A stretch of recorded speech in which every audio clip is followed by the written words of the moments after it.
cracking away games right now, like.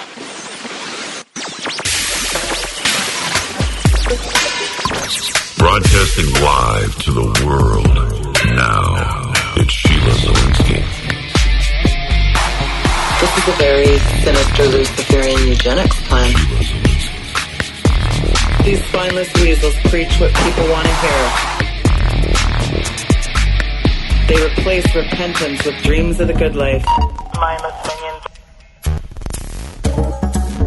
Dying daily, taking up your cross, suffering and sacrificing have been superseded with name it and claim it.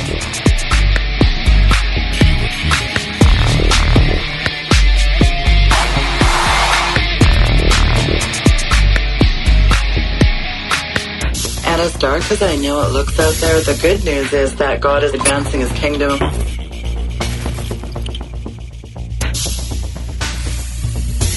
And it's very exciting to be a part of his great commission. It's Sheila Zielinski.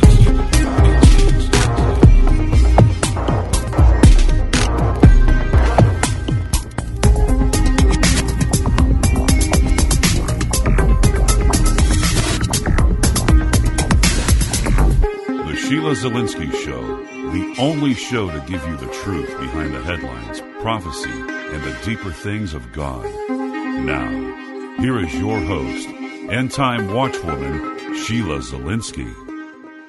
Hello, listeners, and welcome to this very special Thursday, February 2015 edition of the Sheila Zielinski Show. I am your host, Sheila Zielinski. My guest today is the renowned climatologist, the author of The Deliberate Corruption of Climate Science. He's one of my favorites, and he used to be my co-host, and he's back to join me for an issue that I think is really the issue of the 21st century, and that is water. I said on a program the other day, you cannot survive without water. In fact, you need water just to think about water. Think about that, folks. Many people are aware that the globalists are attacking humanity in every aspect, on multiple fronts. We are getting pummeled, but what many do not realize, Tim, is that the globalist attacks upon humanity is every fabric of our lives at present. We know that in the U.S., the contrived water shortages are already underway. We know T. Boone Pickens is buying up the Ogallala water aquifer, the largest in North America. And it was really interesting. Jesse Ventura on his show Conspiracy Theory documented how Nestle is shipping Great Lake water to places like China at the expense of the American taxpayer. And I also documented how places like Northern and Central California and Southern Oregon, the EPA is systematically removing local farm and ranchers' access to water, and it goes on and on. But first of all, welcome to the program, Tim. Well, thank you, Sheila. Yeah, a big topic. What do you think the most important thing for people out there, Tim? I know a lot of people hear this phrase, water privatization, but they don't really understand what's going on. We know that there's a lot of these climate action plans, the word water scarcity. Get into water for people, Tim, and help people, especially the listeners that are new, really understand why this is such a critical issue.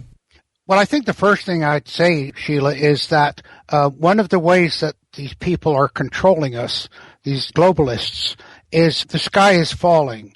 That you get people so fearful that they beg for governments to come and bail them out. As H.L. Mencken said almost 100 years ago now, that the modern form of politics is to create a whole series of hobgoblins, none of them of which are true.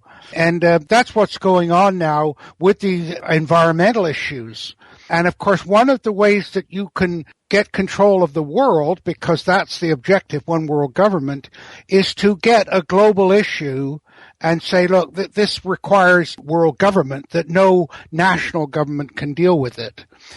Are there problems with water? Yes. Are there areas of shortage of water? Yes. Unequal distribution is the very nature of our planet and humanity.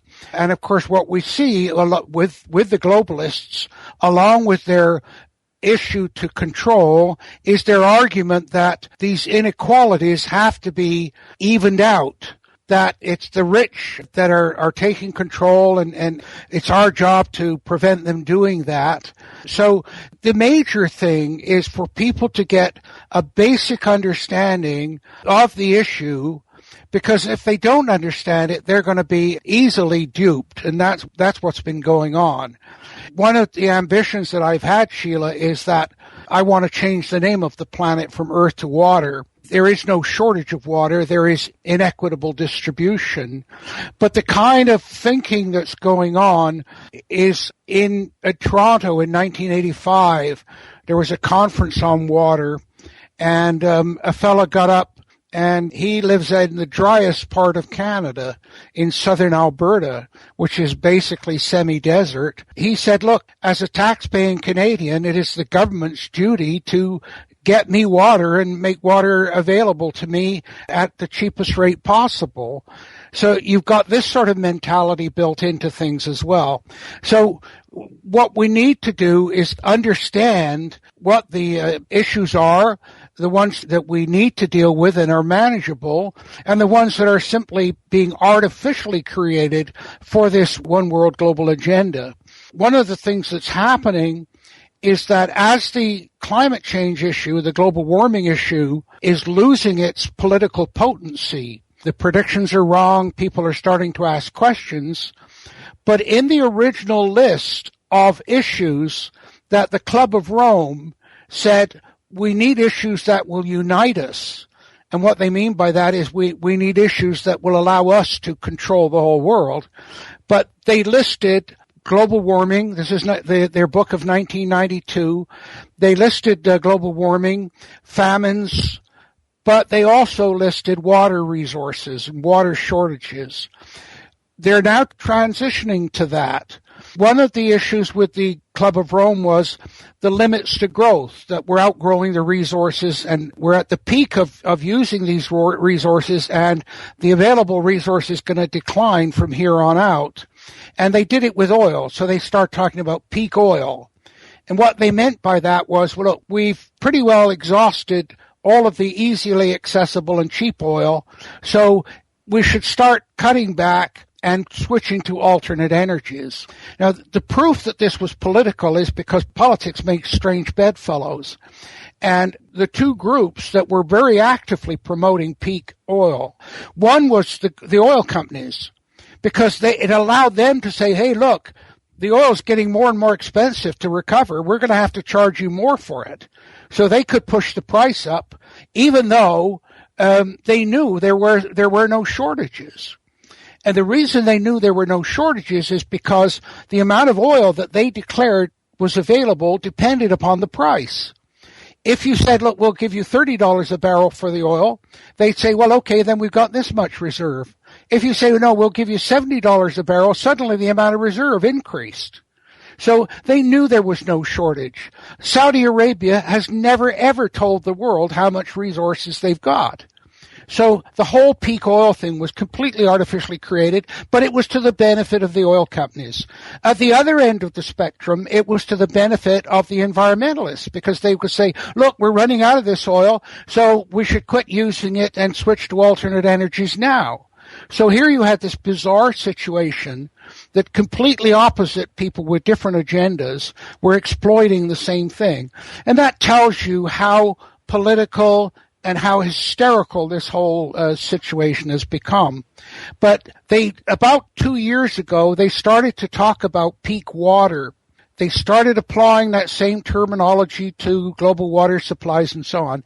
There is absolutely no shortage of water on this planet. As I said, you've got bizarre situations. Africa as a continent is probably one of the best examples, because what you've got there is at the equator, you've got some of the highest rainfalls on the planet. And yet just north and south of the equator, you've got the Sahara Desert and the Namib-Kalahari deserts, two of the largest, driest regions of the world. Now, that's a normal pattern because of the way the atmosphere circulates. But what it means is that you've got excesses of water in one part of Africa and deficits of water in other parts of Africa. But there's a very different part of water, and you talked about it in the introduction. you can live without love, as Daniel Patrick Moynihan said, you can live without love, but you can't live without water. Yeah. Right? Water is the key to life. And whenever they go to other planets and other places, the one thing they're looking for is water. And so there is a moral component to water, because the fact that you cannot live without it gives it a whole different tenor than any of the other resources. And once you apply that moral component to it, of course, then the idea of who should own it, how it should be used, becomes very, very different. So to compare oil and water, it to me is simply not sensible. Doesn't make any sense. Well, Tim, it's interesting that Henry Kissinger said, you control the oil, you control the nations, but you control the food and water, you control the people. And I mean, Nestle must be breathing a huge sigh of relief as the world targets Monsanto with a barrage of negative publicity, because while we're all being distracted by Monsanto's GMO corruption of the food supply with these frankenfoods, Nestle is taking steps to profit off the natural world with patents on breast milk and medicinal plants and the privatization of water, and giving the seed company a run for the title of most evil corporation in the world. And between corporate demons like Nestle and Monsanto, the very right to life itself is becoming a commodity with a price tag, Tim, as access to food and water becomes a privilege only available to those who have the means to pay for it. Well, of course, and this is the issue. One of the points, I guess, that I'm trying to make in this first go around about water is that there are three sectors of our society that are focusing upon water for different reasons. When we look at the globalists looking at water, the ability to control, and as you quoting Henry Kissinger there. But we're also seeing the environmentalists using it and saying, oh, look, you're polluting the water, therefore we've got to have environmental control, and we can talk about that with the EPA in the U.S. and elsewhere. So the environmentalists are focused on water, but there's also the commercial and business focus on water, which, of course, is what you're talking about with Monsanto and Nestle. In June 2004, Oppenheimer and other investment companies had a big session on, and it was organized through Wall Street, investing in the water industry. Okay? And what were the topics there? Issues to be addressed. Understand the trends in privatization of water utilities. Determine the interest rate sensitivity of water utilities. Learn which companies will benefit on rebuilding the water infrastructure. If you had invested in nothing but water-related stocks 20 years ago, you would have achieved a greater return on your investment than any other grouping of stocks you could have picked. Okay, so that's what the industry is doing. They're looking at this as a business opportunity. And of course, they're interested in, whether water is privatized or publicly owned and so on. And that's part of what we're discussing here. But even earlier than 2004, a former student of mine who has an investment company, he's a portfolio manager. He manages almost $2 billion. And in 1991, he got an invitation to a conference in Milwaukee, also about water, buying and investing in water. And I said, well, why did you get invited? And he said, well, because I have $2 billion to invest. And only people with that kind of money were invited. He said, I don't want to go, but if you want to go in my place, fine. So who's sitting at the table discussing these things? Coca-Cola, Snapple, soft drink brands, Pepsi, all of these companies. And, of course, what were they looking at? Coca-Cola were on the verge of introducing their bottled water. The bottled water was just one option in their soft drink machine. Now you've got a whole machine that's nothing but Dasani water. Okay, and who were the ones pushing, you need at least 12 liters of water a day, and if you don't drink, and got everybody walking around with a bottled water in their hands? It's complete nonsense. It was all created by Coke and these bottled water companies. It was all completely artificially created. And so what you've got then are three different groups all coming at the water with completely different objectives. And I think people need to understand that. But in order to understand that, they need to understand about, well, what's the difference between public water and private water? What's the difference with regard to riparian laws on water or appropriative laws on water? Why are there different laws? How did the Romans deal with water, which was fundamental to their whole society? Emperors built at their own expense massive baths for the Romans to bathe in. It was the focal point of their society. And to give you an idea, one set of baths in Rome, the roofs covered 25 acres over the baths. And so the Romans also, and so many of the terminologies that we use today, like aquifers and aqueducts and so on, these were all created by the Romans in their whole control. And who controlled? Augustus Caesar. The Caesars controlled the whole water industry.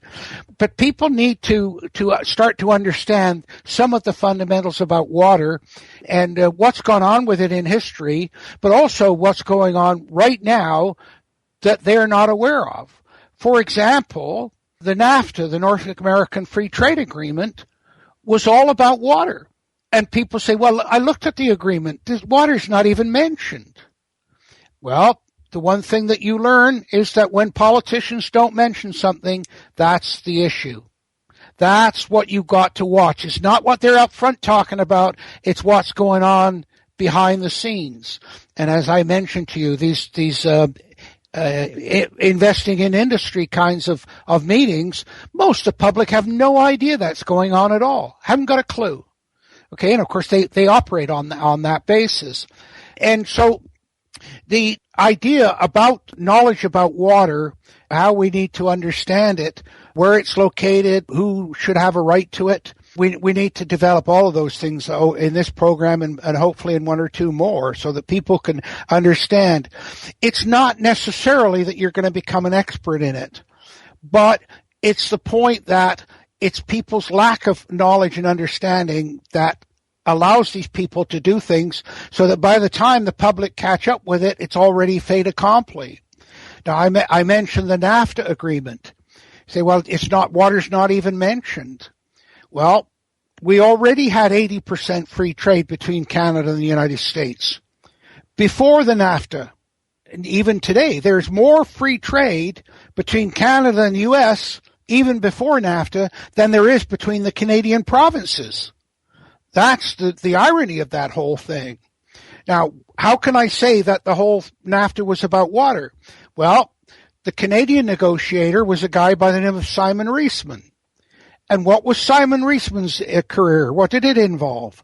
It involved working for a company called the Grand Canal Company, which is a company that's planning to dam up James Bay on Hudson Bay, pump out the saline water, let it fill up with fresh water from the rivers flowing into it, then pump that water down through to Lake Huron, into the Chicago River and out to the American Midwest. He worked for that company, the Grand Canal Company. And so he's the chief Canadian negotiator. On the American side, the negotiator was a guy by the name of Clayton Yoder, Yeutter. Now, Clayton Yoder worked as the Secretary of Agriculture for Ronald Reagan. But here is his background. His doctoral thesis was on the need for a continental water policy. That's what he did his doctoral thesis on. And after he quit as Reagan's agricultural secretary, he spent 3 years with the U.S. Army Corps of Engineers calculating how much fresh water there was available in Canada.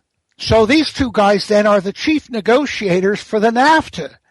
Guess what? Guess what's going to be the major focus? And of course, the way that it's done is that the free trade agreement says once something is declared a commodity, that is that it can be traded on the markets, that it has a unit price, then it automatically has to be traded at equal price between Canada and the U.S. Okay? we're very close to water becoming a commodity. In fact, in most cities, people pay for it on a per unit price. So, for example, in Winnipeg, you pay about $2.59 for 1,000 gallons. And you go to different cities, you pay on the volume of water, you pay the amount of volume you use. So it's almost a commodity now. Once that happens, then we have to have equal price available across North America. The other thing is to say, well, how are you going to shift the water from Canada to the U.S.? Well, under the free trade agreement, it says it has a section called bulk carriers.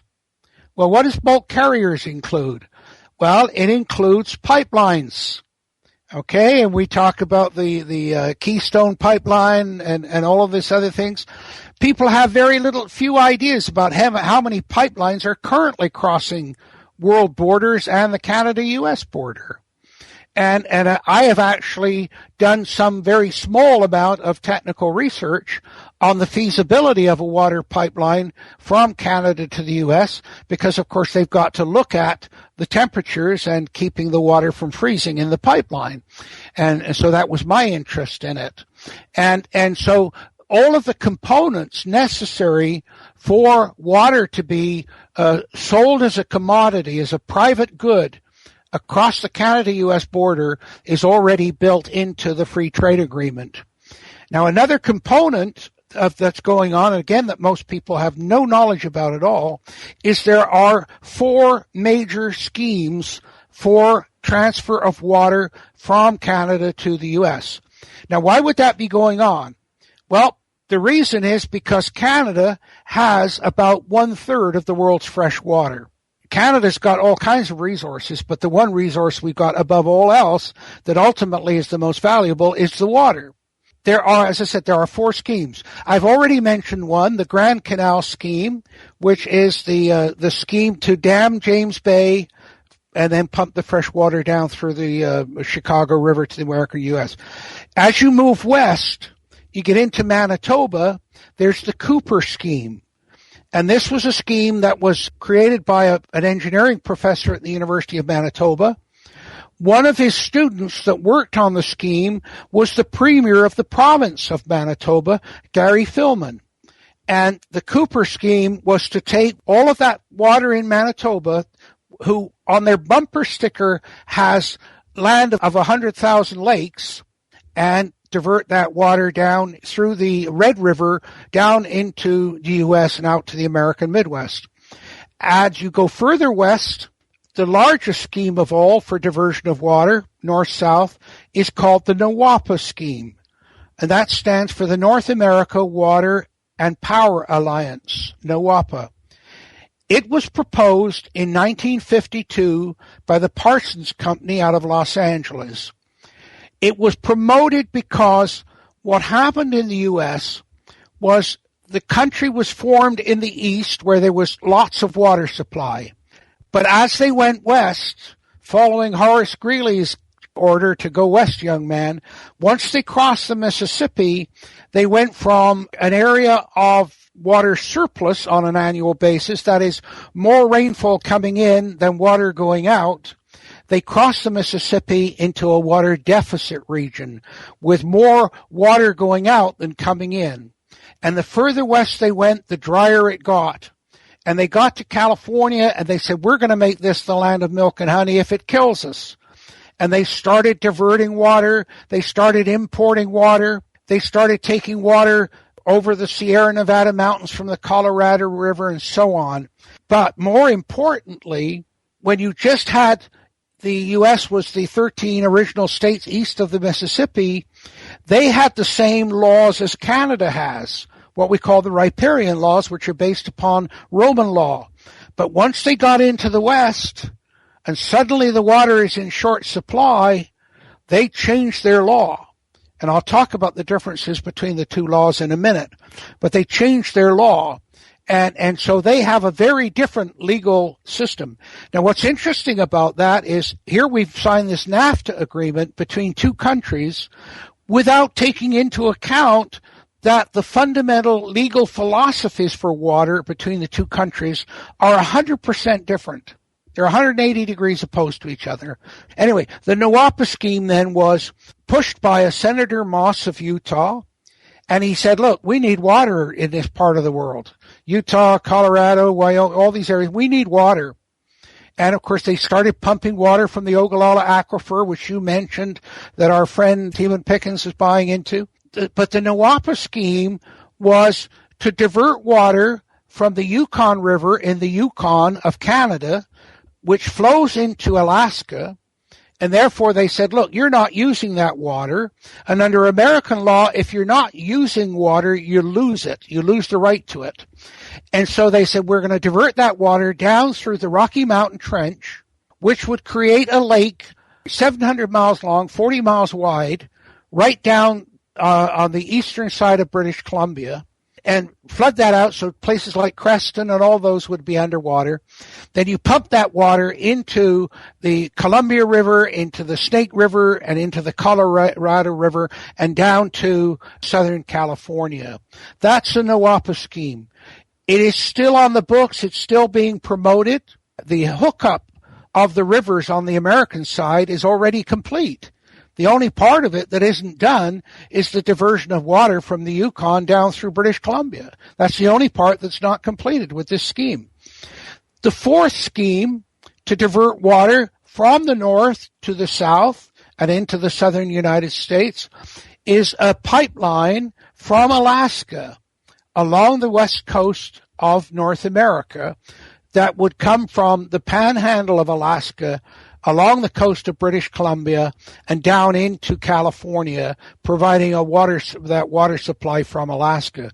Those schemes are already being promoted, and the engineering work, a lot of it being done. So those are already in the books, and yet virtually nobody knows about them. What I really want to get into, though, on this show, and I think this is so nefarious, especially when it comes to, I was looking at the Clean Water Restoration Act, but the Clean Water Restoration Act goes far beyond the original intent of the law, which was the protection of waterfowl and the conservation of wetlands, because it's really the proverbial fly in the ointment, has its roots in removal of the term navigable waters. And under the new guidelines, if you use well water, the EPA has jurisdiction over your property and can even forcibly evict people off their property. And if it rained overnight, or you have runoff, say, from a recent snowfall, and there's any resulting puddles on your property, this can result in the loss of the free use of your property. And you're subject to eviction from your land if your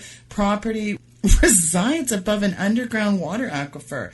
I mean, this is right out of the Agenda 21 playbook, and it's really to attack private property rights throughout North America, really. And this strategy dovetails nicely with something I recently talked about on another show with regard to the trapping and use of rainwater and the reuse of farm irrigation water. But here's the bottom line that I think is so strange. Why is it that there's one person who has almost more water than God, but he is not, and he never will be regulated by the EPA, and you just mentioned his name, and it's T-Boone Pickens. Yeah, well, of course, he's got enough money to see where these very large-scale projects, which are so great that even the government won't interfere with them. Well, I guess we could call it blue gold, because if water is the new oil, T-Boone Pickens is a modern-day John D. Rockefeller, because he owns more water than any other individual in the U.S., and he's looking to control even more. I mean, the Pickens water empire is free of EPA tyranny. Isn't that ironic? Oh, exactly. Let's go back, because jumping ahead to NAFTA and all of that stuff gives people an idea where all these things are going, and giving them an idea of what's going on that they have no clue about. On a larger scale, of course, the one world government has to overcome national governments, and it has to overcome particularly the United States, because the United States is unique. It not just in the sense that American exceptionalism, that is one part of it, and American exceptionalism exists because they've created a state where every individual can develop their own potential to the maximum. It's like when I taught, and I said to the students, look, my objective is to create an environment where you as individuals can use your abilities to their maximum potential. you can choose to do that or not. That's the beauty of America. You have that option. But when the United States was created, it was the first country in the world not only to designate free speech as the number one issue, but also to recognize that private ownership of land by an individual citizen was absolutely sacrosanct. Now, people right now they're going on about, because we're into the anniversary of the signing of the Magna Carta, and the lawyers all point to that as, oh, it's a great breakthrough in individual freedoms. No, it wasn't. The Magna Carta was because the big landowners, the Monsantos, the T. Boone Pickens of their day, didn't like the way that the king was treating them. Right. And so they said, look, you meet us, and we're going to make you sign a document where you will not be able to impinge your monarchical powers on us. And that was the Magna Carta that was signed as Runnymede. It had nothing to do with the peasants or their private ownership of land. The peasants were feudal serfs that lived on a great big landowner's land and paid tax and rent for that. They had no rights to their land whatsoever. America changed all that. And the reason America changed it was because the revolution that occurred in America was actually carried out by British people who knew exactly what the next step was beyond a monarchy, that it was the need for a republic in which the individual citizens had control. So the founding fathers were either first generation out of England or had come directly from England, and England itself never had a people's revolution. France had one, and it was a disaster, but the People's Revolution of England actually occurred in the United States as the American Revolution. And built right into that was that every citizen had the right to own their own piece of property. And that has stuck in the craw of the people that you and I have talked so much about, the Prince Philips of the world, the people of the Club of Rome, these feudal, monarchical, maniacal, controlling group of people. And of course, what represents the challenge to them more than any other country in the world is the United States, with the idea that people could own their own land. Now, every time that they've tried to find a way to get around that, of course, the courts and the laws and the founding fathers protected private property, the right of domain, and so on. You've seen some challenges to it. You've seen where cities developed the ability that if they wanted to build something that was for the public good, and there's those terms coming in again, they had the right to appropriate a private citizen's property. And there have been some terrible instances and battles over that going on in the U.S. But what they finally realized, the EPA and the Obama administration and that group, was, look, we can take the Water Rights Act and simply adapt it and adopt it to taking over your land. Because fresh water, clean water is above all else. It's essential to life. And there we come back into that morality thing again. And that if you have water on your property and you're not keeping it clean and not looking after it, then you forego the right to that land. And that's what the EPA are doing. And they're doing it to the point where they come on your land, and even if you just got a puddle, they can say, oh, yep, that water, you got dirt and polluted water. That's it. We're taking over your property. And so they're using the Water Rights Act, as you said, for what it wasn't designed for at all, and simply using it to bypass that fundamental private ownership of land that was so essential to the establishment of America. Well, America's the victim of a three-pronged attack, which is designed to control all water ultimately through, one, the Clean Water Act, Two, EPA controls all the water. Actually, it's four things. The EPA controls all water. And as a result of controlling all the water, the EPA will become, it'll essentially, the EPA will come to naturally control all food production. And since all property has some degree of water on it, the EPA is in effect the draconian landlord over everyone's property. Yep. And you know, just to illustrate that point, there are two things that I can mention. One is the Tennessee Valley Authority, TVA.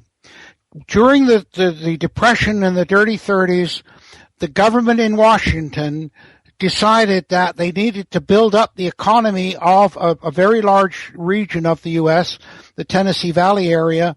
And so they set up a water management scheme and power production scheme that essentially socialized the whole economy of that region.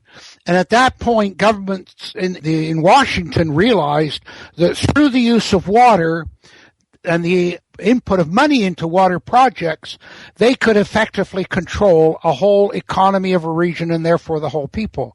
That's the reason, by the way, when you look at the World Bank, what's the one thing they do when they want to get control of a region? They fund large-scale dam projects around the world. Right. Because they know that if you invest money into water and water projects, that it gives you immediate control of everything. Gives you control of the energy, gives you control of the food production and everything.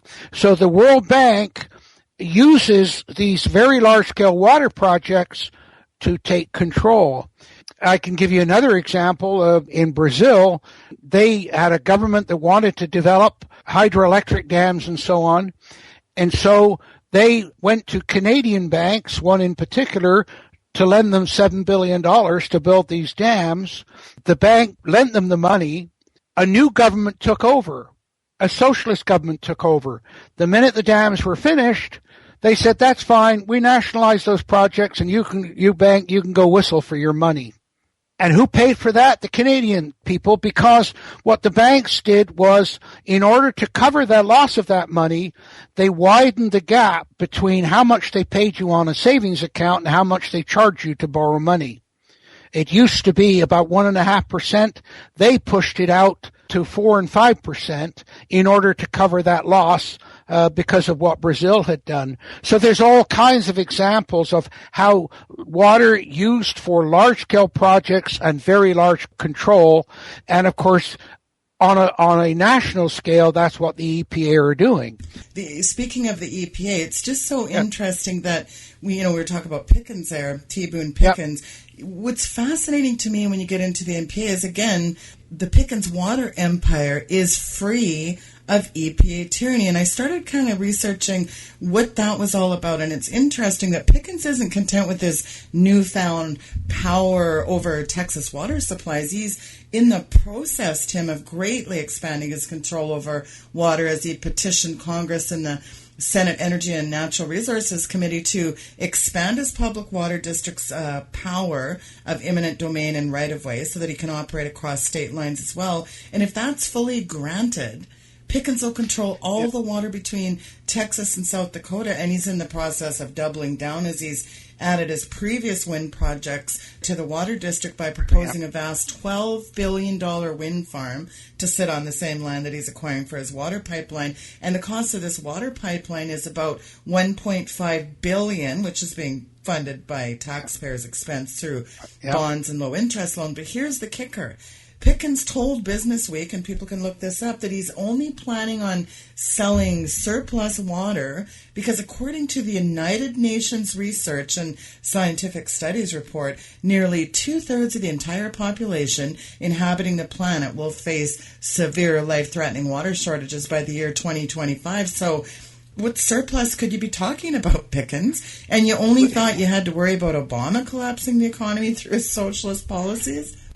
Yeah, but this is the hypocrisy of all of these people of the left wing, the socialist persuasion, and the capitalists like T. Boone Pickens. You see, they say all sorts of things, but none of it applies to them. right? But how does he not meet any EPA resistance? Isn't that a big, glowing, glaring red flag? Well, of course, but look at the Obamacare. Obama decides who it applies to. It didn't apply to the unions. It didn't apply to the people in Congress. This is the hypocrisy of these people. Oh yeah, we all got to share. We all got to carry our burden. Oh, but my friend doesn't have to. Oh no, but okay, well I'll let you off the hook.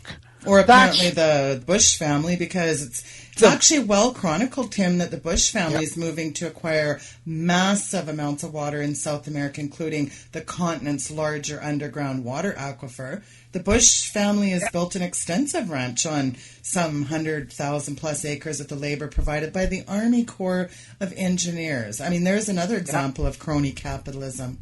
Right, but that's the great hypocrisy of it is it doesn't matter whether you're Democrat or Republican, left or right. They all will look after themselves and their friends. It doesn't matter. This idea, I mean, this is the whole hypocrisy of Obama. Oh, well, we're going to have a completely different America. We're not going to have these Wall Street capitalists and so on. Who got more money from Wall Street than Obama? It was incredible funding for Obama. What about Jeffrey Immelt with GE? Oh, well, yeah, okay, well, I'll look after you. We'll get rid of the light bulbs and we'll pass legislation so that people have got to have the light bulbs that only GE can produce. Yeah. And this is where the religious part of it comes into it for me, because what is going on is the fundamental weaknesses of human nature and humanity. They're exploited by the devil. And the devil doesn't care who you are or what color or what shape you are. The devil will exploit that greed. The devil will exploit that fear. And so everybody, all of this greed, and it doesn't matter, as I said, whether you're promoting socialism, equal wealth, and equal this and that and the other. And that, of course, is wrapped up in Lord Acton's comment that power corrupts and absolute power corrupts absolutely. It doesn't say that it only applies to, Prince Philip or the capitalists. It applies to everybody. And of course, it's also why George Washington said, don't ever elect anybody that wants to be your leader. It's quite clear that while the EPA is moving towards a control of water, food, and property rights, thus paving the way for globalist crony capitalists to obtain control over the nation's water and food supply, as well as usher in a society which has no private property rights, which is stunning. It's also becoming increasingly clear, Tim, that the globalists are buying up our water rights and are planning to sell it back to us at exorbitant rates. And this is the Hunger Games scenario. Only the elite will one day control all the water, food, and property rights, and then can therefore pretty much hold humanity hostage in servitude to the whims of the global elite. That's the big playbook. Exactly. And until you have a world that has a moral Christian basis, that isn't going to change. And of course, you see the whole point about getting rid of Christianity, which of course really has been going on for centuries, but it really started in the Western world with Darwin, the atheist. People have no moral ethics or anything. They'll do whatever is necessary to become wealthy and get ahead. And one of the things that when you look at the United States is that they revere people that have a lot of money, and they don't care how you made it. Look at Al Capone. How did he make all that money? What did they nail him with? Income tax evasion. Don't worry. Yeah. Don't worry about prostitution and drugs and killing of people and killing of judges. Oh, no, none of that. None of that's important. Okay. He didn't pay his taxes. And why was that a problem? Well, that's un-American. It's your American duty to pay your taxes so that the government. Well, somebody should tell Jesse Jackson and Al Sharpton that. Of course. Exactly. But this is the thing. So, until we've got a society to the level where a moral code of Christianity can apply, then you will see this exploitation of person by person and group by group. It won't change. I mean, as we are now, it's always been well known. If you took all the money in the world and distributed evenly to everybody, that within probably 20 years, 90% or more of it would be right back where it is now, because there are avaricious, unconscionable people with no morality, no ethics, that will do whatever they can to grab that money and grab the control. And that's the difficulty. By the way, the other thing is that when you look at classic literature, one of the main themes of classic literature is the miser. And if you remember in the Bible, the most misquoted thing in the Bible, people say, oh, money's the root of all evil, but the Bible doesn't say that. The love of money. The love of money, exactly. Exactly. And by the way, when Osama bin Laden said the West has lost its moral direction, he was absolutely right. He was absolutely right. And that's what we're talking about is what's going on. The problem is I don't want his morality either. Because if you look at what's going on with Sharia law, where women have to cover up because the men can't control and don't want to control themselves, I mean, what have we got going on here? I mean, think about this world. It is at the point of insanity, Sheila, when you've got governments, and this is the socialist views of John Maynard Keynes. Oh, how do you get out of debt? Oh, you go deeper into debt. That is so insane that you can't believe that governments could sell that idea. The neon flashing sign here is that the globalists never miss an opportunity to promote some false paradigm of overpopulation, though. Those are always the tentacles of this, because the globalists are proclaiming overpopulation to be the new threat to humanity. Of course, global warming is tied in there. We talk a lot about the climate change. You know, people are finally waking up to the man-made climate change fraud. So the globalists have to shift gears a little bit here. Exactly. They've got to keep the sky is falling, transnational agendas, and of course behind all of it, as you said, yes, the argument that the world's overpopulated, and we've got this bizarre circumstance where the Pope, who represents a church that doesn't even allow birth control, and yet he's signing up with the global warming people who are all about reducing the world's population by any means necessary, including forced abortions. And those ideas were promoted by John Holdren, who's Obama's science czar. And guess where John Holdren got this? You know, he let the Marxian striped cat out of the bag when he divulged that he was a big, guess who? It's really interesting because it's really Holdren and Thomas Malthus that are like the conjoined twins, and it's really steeped in Marxism. It is a very, that blood red flag of Marxism is really at the root of this green agenda. Truly, truly nefarious. Yeah, oh, exactly. And of course, you see, that's another side of it, because Darwin, who you could argue represents capitalism, survival of the fittest, he published in 1859. Marx had published 8 years earlier. And yet you say to people, well, Marx published before Darwin. They say, oh, you're crazy. Marx is 20th century. No, he wasn't. He was before Darwin. The Communist Manifesto was 8 years before I think it was 11 years before Darwin published. So out of those two ideas came the two fundamental failed socioeconomic systems we got today, capitalism and communism.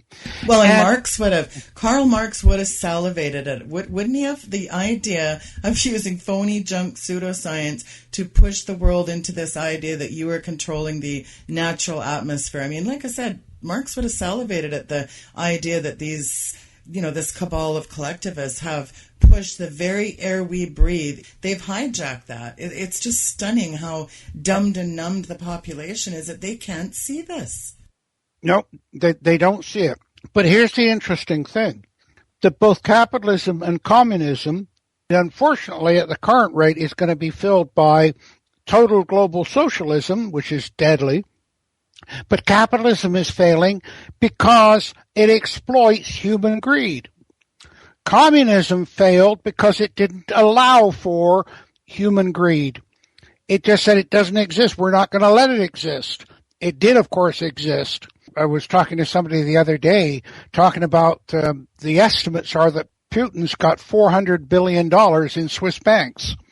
We know that Yeltsin's daughter Yeltsin was given $40 billion in order to get out of the way, let Putin take over. So, and the Swiss bank accounts, I mean, this is where all of the money is hidden. The Swiss are the pimps of the world. The only reason the money is in there is because it's illegal money, ill-gotten gains, and they don't want anybody to know about it. And until those sorts of things are eliminated, then all of these other things about power groups and taking over, that's where it's got to start. One of the things that's going on around the world, what the Swiss did was that they cut their currency loose. That is, they unpegged it from the dollar. A lot of countries are starting to do this. And, of course, the dollar has been the standard currency for the world, but a lot of people don't want that. The Swiss don't want that. De Gaulle didn't want that. That's why de Gaulle said, look, I've got $2 billion American dollars, and on the dollar it says we will pay the bearer in gold. So he went to Lyndon Johnson and said, here's my $2 billion. I want the gold equivalent. Johnson, of course, who'd lied to the American people and had spent most of the gold in Fort Knox to pay for the Vietnam War, right, couldn't pay de Gaulle. And so they had to take the dollar off the gold standard, which was $32 to the ounce, and it ballooned up to, it went up, $1,500 in the ounce now. So all of these machinations of money. And then look at Nixon did. He flooded the world with the Federal Reserve notes. He took us off the gold standard. Yeah, but that's what Hitler did. I mean, Hitler was the biggest producer of forged money in the history of the world. And that's why every once in a while, and they did an episode on MASH about this, where every once in a while, to get rid of the forged money, the government would produce new money and say, okay, you come in on this certain day, turn over the old money, and we'll give you the new money for it. Well, of course, if you had illegal money, then that was eliminated. I think we should do that right now. But of course, there's so much illegal money, so much hidden money that it wouldn't work anymore. Well, as of today, the traditional safe haven Swiss franc was lower amid relief over the deal of the USD, climbing to 1.25%. So, and the euro was also slightly higher against the Swissy. So interesting what's going on with all the currency. Okay, and who's the other person that made a fortune? I mean, literally a fortune, one of the richest men in the world? George Soros made Soros, our pal. money. Yeah, he made all of his money in trading in currencies, to the point where 17 smaller nations who couldn't get anybody to help them, they got together and issued a decree to Soros to say, leave us alone. Stop destroying our economies and our people. Well, look what he did to the Japanese currency. Yep. And Japan's in 20 years of recession. Tim, please come back tomorrow and we will do a part 2 of this show because there is so much more to get into. Folks, I appreciate you tuning in tonight, and a big shout out to all the folks at WWCR and our other affiliates, as well as people that are simulcasting this. Don't forget to tune in tomorrow for part 2 of this discussion. There's much more to get into on the water topic, the currency, the state of affairs. It'll be a good discussion, so don't forget to tune in tomorrow. That's part 2 of this discussion. And in the meantime, go to weekendvigilante.com. Folks, if you have not added me on your social media, please do so. And please also, to get the podcast, add me on Podomatic. There is a direct link on the website. And as well, sign up for the free monthly newsletter, which comes once a month, and there's really good information on that. So I hope you do go to weekendvigilante.com, sign up for that free newsletter, and as well, if you're interested in joining us every Wednesday at 4 o'clock Eastern Time, we have a powerful prayer group. It's a conference calling number, and people pray from across the nation. It's a very powerful prayer time group. Folks, thank you so much for tuning into the broadcast today. Good night, and God bless. The Sheila Zelinsky Show is sponsored by SteveQuayle.com, offering a wide variety of products, links, headlines, and information for the end times. Order Steve's new book, Little Creatures, by visiting SteveQuayle.com. Dare to discover, learn, prepare, and be amazed.